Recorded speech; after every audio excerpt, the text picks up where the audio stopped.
চিটাগাং গিয়েছি শুটকি কিনবো বলে। একটা দোকানে গিয়ে জিজ্ঞেস করলাম এটার দাম কত। সে বলল 700। আমি বললাম কত? 700। সে বলল উহু একদম 700। আমি বললাম কত? 400। সে বলল ভাই সিম্পল কথা বুঝেন না, কাগজ কলম এনে লিখে দিতে হবে নাকি যে। বাইরে ভাই ইচ্ছে হয়েছিল শুটকি রেখে ওই কিউটের বান্দাটারে খুলে নিয়ে আমার বাড়িতে চলে আসি। শুধু চিটাগাং না, বাংলাদেশের যে প্রান্তেই যান এরকম পাবেন। তো একবার আমাদের সিলেটে আমার ঢাকার এক বন্ধু আসছিল।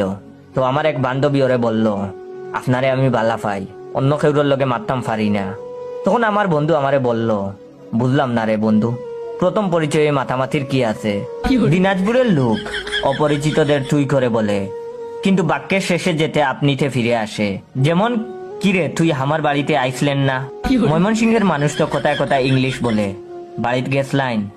অন্য কেউ হয়তো হুট করে শুনলে ভাববে তার বাসার গ্যাস লাইন নিয়ে কোনো প্রশ্ন করা হচ্ছে, কিন্তু আদতে জিজ্ঞেস করা হচ্ছে বাড়ি গিয়েছিলেন।